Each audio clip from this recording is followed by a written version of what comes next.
엄마라고 부르는 이름은 세상에서 가장 큰 위로와 지지의 상징이다. 동시에 엄마와 딸은 너도 결혼해서 딱 너 같은 딸 낳아봐라 라거나 엄마가 생각하는 세상과 지금은 완전히 달라 하고 별것 아닌 걸로 서운해하고 나를 세워 부딪히기도 하는 대상이다. 세상 많은 일들은 시간과 노력을 들인 후 1, 2년 후면 대략 결과를 짐작할 수 있다. 아이를 키우는 일은 다르다. 아이가 자기 의사를 확실하게 밝히게 되기 전까지는 엄마가 많은 부분을 결정하고 책임진다. 신경 써서 키운 아이가 자라서 엄마의 노력과 결정을 원망할지 고마워할지 엄마로서 자신의 철학이나 태도가 옳았는지 확인하려면 20년쯤 걸린다. 그동안 엄마는 하루하루를 누군가에게 저당 잡힌 기분으로 마음 졸이며 살게 될 것이다. 서로가 서로를 고를 수 없었던 인연 속에서 어떤 슬픔과 재미가 있었는지 말하고 싶다고 이슬아 작가는 책 앞머리에서 밝혔다. 연인들끼리는 서로를 선택하고 친구도 서로를 선택한다. 부모와 자식만이 완전히 랜덤으로 서로를 만나게 된다. 그래서 더 힘들고 더 소중한 관계가 되는 것이겠지만 평탄치 않은 인생을 헤쳐나가는 과정에서 딸들은 과도한 기대와 억압으로 여겨지던 엄마의 간섭이 사랑의 서투른 표현이었음을 깨닫고 엄마들 역시 자신이 보호하며 키운 딸이 결국 한 사람의 독립된 존재임을 확인하게 된다. 크고 작은 오해를 깨고 이해에 도달할 때까지 갈등과 대립을 이어가게 되니 모녀 관계는 절대 쿨할 수 없다. 중년이 된 딸과 노년에 접어든 엄마는 여전히 지지하는 정당으로 장조림 만드는 방법으로 결혼과 직장 문제로 쉴 새 없이 부딪히고 논쟁을 벌인다. 이런 엄마와 나를 보며 남동생은 가끔 나이 들면서 누나는 엄마와 더 비슷해지는 것 같아 라고 이야기한다. 눈 한번 흘겨주고 거울을 봤는데 거기에 정말 엄마가 있었다. 세상 모든 엄마들은 딸이 자기처럼 살까봐 혹은 자기처럼 살지 않을까봐 걱정이다. 나는 엄마와 다르다고 지금까지 생각하고 살아왔는데 어쩌면 저렇게 닮은 사람이 되었을까? 나도 늘 궁금하다. 엄마는 내가 자신과 다른 인생을 살기 바랐을까? 자기처럼 살기 바랐을까? 나는 지금 이 나이에도 철이 하나도 안 든 느낌인데 지금 나보다 훨씬 어렸던 30살, 40살 엄마는 어떻게 그 시간들을 당당하게 버티며 시댁의 친정까지 신경 쓰고 고집센 아이 둘을 키웠을까?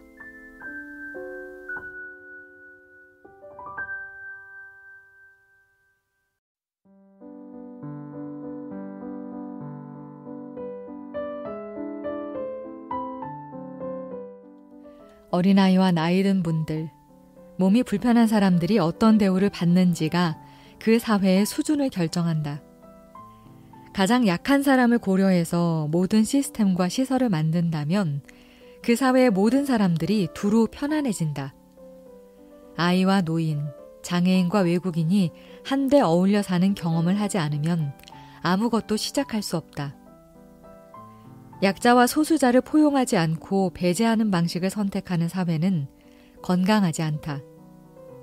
강제적인 분리, 구분은 차별로 이어진다. 분명 존재하는데 존재하지 않는 것처럼 모른 척하는 사회는 건강하지 않다. 노키즈 존을 선언하는 곳들이 많아지면 아이들이 공공장소나 다른 사람과 함께 있는 곳에서 어떻게 적절하게 행동하는지 배울 기회도 줄어든다.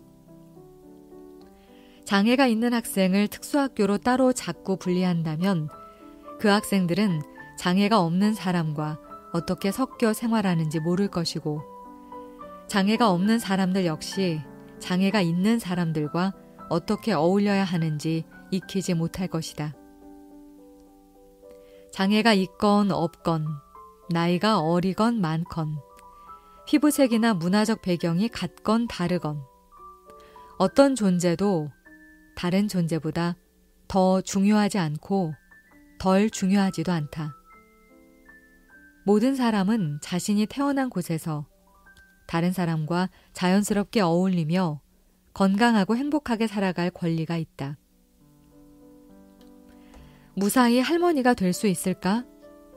죽임 당하지 않고 죽이지도 않고서 굶어 죽지도 굶기지도 않으며 사람들 사이에서 살아갈 수 있을까? 장혜영, 혜정 자매가 함께 만들어 부른 무사히 할머니가 될 수 있을까라는 노래 가사다. 이 자매가 그냥 무사히 할머니가 되는 데에서 그치지 않고 멋지고 당당하고 유쾌하고 행복한 할머니가 될 수 있으면 좋겠다.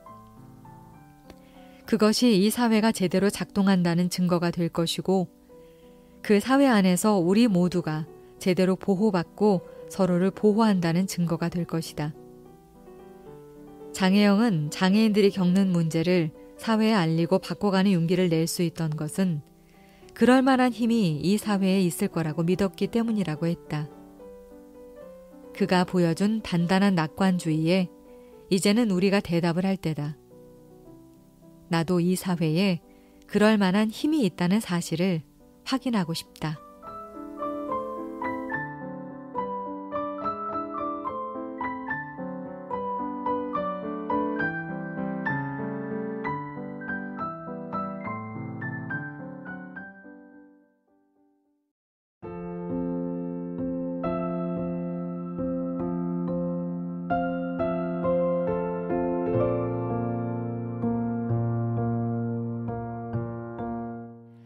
남편은 50살이 되더니 부쩍 죽음에 대한 탐구를 시작하기 시작했다. 죽음을 잘 준비하는 것이 남은 삶을 잘 준비하는 거라나 뭐라나. 촌스럽고 아직 성숙하지 못한 나는 죽음을 언급하는 것이 여전히 편치 않다. 어느 나라 속담에 아무리 밀어놓아도 좋은 것은 결혼과 죽음이라는 말이 있다고 하는데 정말 현명한 이야기 아닌가? 그러다 고등학교 동창의 부고를 전해 듣고 잠시 멍한 상태가 계속되었다. 아, 벌써 이럴 때구나. 혹시 잘못된다고 해도 요절이라는 단어는 사용할 수 없는 나이. 삶을 너무 아쉬워하기도 애매한 나이가 되어버렸다. 나의 소멸보다 때로 더 가슴 아픈 것은 사랑하는 사람들과의 작별이다. 외할아버지, 외할머니와 오래 함께 살았던 내가 경험한 두 분의 죽음은 한 세상의 끝과 같았다. 80 가까이 되어서 돌아가셨으니 호상이라고 말하는 사람들을 보며 사랑하는 사람의 소멸에 호상이라는 단어를 쓸 수 있는 것일까 생각했다. 세상을 떠나는 나이가 30살이건 70살이건 90살이건 삶의 마침표를 찍는 가족과 친구, 연인과의 작별은 엄청난 상실이다. 한 사람의 인생이 그 자리에서 멈춘다. 그가 살아온 시간과 준비하던 생각과 일들은 박제된 채 남아있고 이제 누구도 대신해서 완성시킬 수 없게 된다. 그가 있었으면 함께했을 수많은 일들이 사라져버린다. 더 슬픈 것은 시간이 흘러가며 그 사람에 대한 기억도 자연스럽게 희미해져 간다는 사실이다. 사실 우리가 보는 대부분의 부고는 지나치게 건조해서 사망일자와 유족 명단, 연락 전화 정도가 전부이다. 그 사람이 춤을 잘 추었는지, 스파게티를 잘 만들었는지, 가족을 얼마나 사랑했는지에 대해서는 알 수 없는 일방적이고 딱딱한 통지문에 불과하다. 어떻게 죽을지 생각하는 것은 역설적이게도 어떻게 살지 생각하는 것과 마찬가지 의미다. 제인 로터처럼 죽음을 앞두고 돌아보았을 때 충분히 멋진 삶을 살려면, 그래서 기억에 남는 부고를 쓰려면 지금 신나게 살아야 할 것 같다. 자신의 부고 마지막을 Beautiful day. Happy to have been here. 아름다운 날들. 이 세상에 왔다 가서 행복했다 라고 표현할 수 있는 삶보다 더 멋진 삶을 생각하기는 어려울 테니 말이다.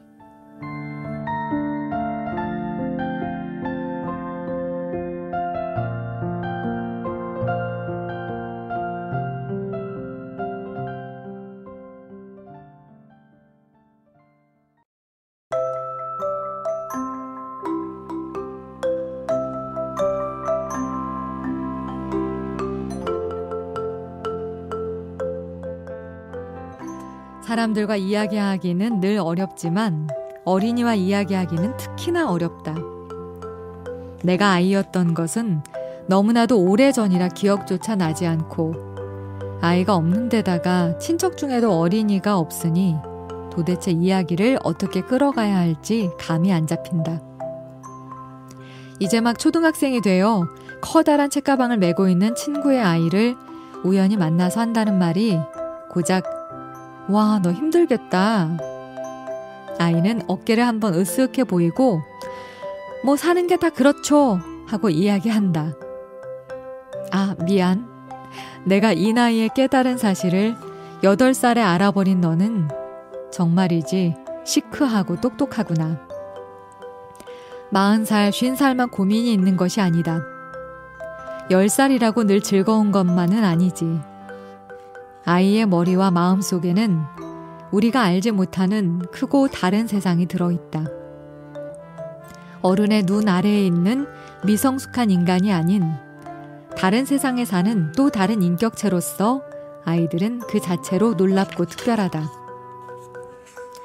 어른을 위한 책을 아이들이 이해하기에 조금 무리가 있을 수도 있지만 어린이들의 책은 어른이 이해하기에 아무 문제가 없다. 세상에 대한 솔직한 소개, 모험에 대한 동경, 끝없는 상상과 환상을 담는 만화와 동화는 아이만을 위한 것이 아니다. 상상력을 키우고 편견은 버리며 위로를 받아야 한다는 점에서는 오히려 어른이 봐야 할 것 같다. 피너츠 시리즈 초기 애니메이션에서 어른들 목소리는 웅웅거리는 소음으로 처리되어 나왔다. 모든 것을 아는 듯 이래라 저래라 하는 어른들의 말이나 진부한 세상의 말에 귀담을 필요 없다고 말하는 것 같다. 하지만 현실에서는 이와 반대로 어른들이 아이들의 이야기를 웅웅거리는 소음으로 생각한다. 똑똑하고 말 많은 아이는 피곤하니까. 어른이 좋아하는 아이들 모습이란 극히 뻔해서 흙 묻히지 않고 깨끗한 옷차림을 유지하고 조용하고 말 잘 듣고 좋은 성적을 받아오면 된다. 하지만 아이들은 뻔뻔하고 대담하며 똘끼 넘치고 나름의 블랙 유머도 구사한다. 어른 입장에서라면 성가시기 그지없겠지만 인간이라는 측면에서 보자면 한없이 매력적이다. 아이를 위한 책들은 우리 안에 남아있는 아이를 위한 책이기도 하다. 금융위기가 어떻다느니, 내년 부동산 경기가 어렵다느니, 나도 모르는 이야기를 아는 척 주절거리다 집에 돌아와 내 안에 숨어있던 어린아이를 위로하고 달래주는 시간을 갖는다. 만화와 동화에서 배운 가장 중요한 것은 낙관주의가 아닌가. 그래서 나도 주위 사람들에게 나 자신에게 삐삐처럼 큰 소리로 외치곤 한다. 모두들 안녕. 내 걱정은 마세요. 난 언제나 잘 해나갈 테니까.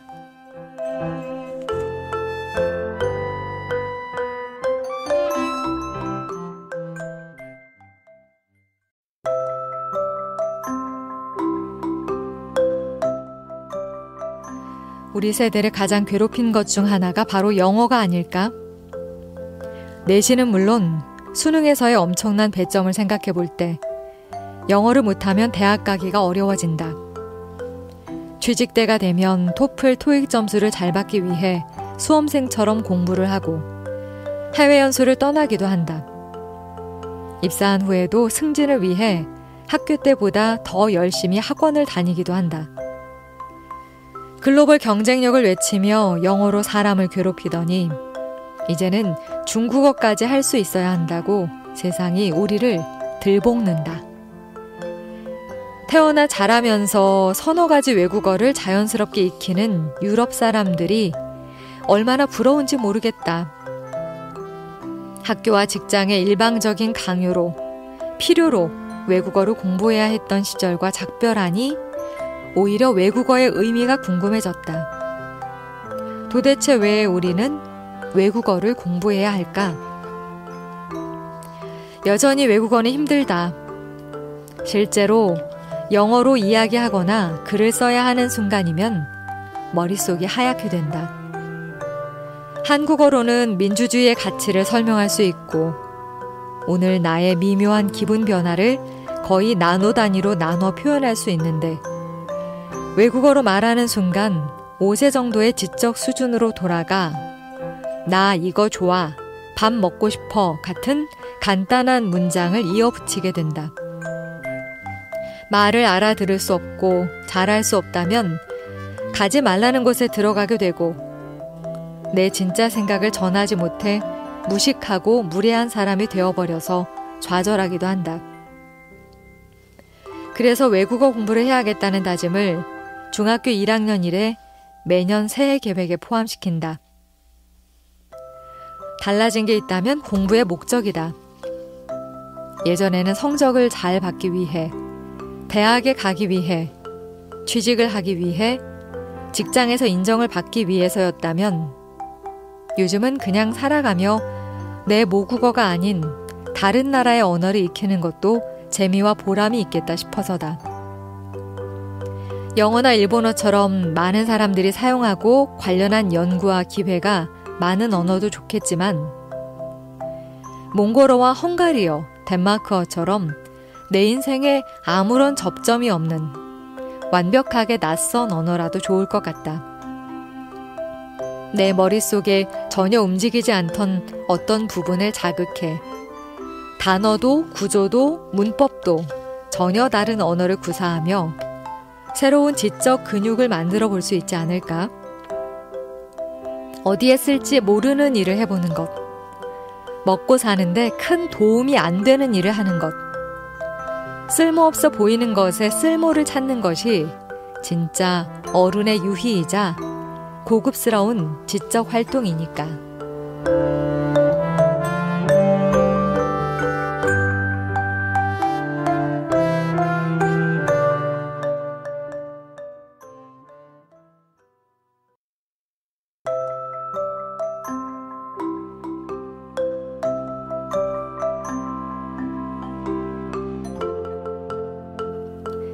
25년 동안 일을 계속한 데에는 여러 가지 이유가 있겠지만 현실적인 이유를 든다면 하나, 내가 하고 싶은 것을 하기 위한 돈이 필요했기 때문이다.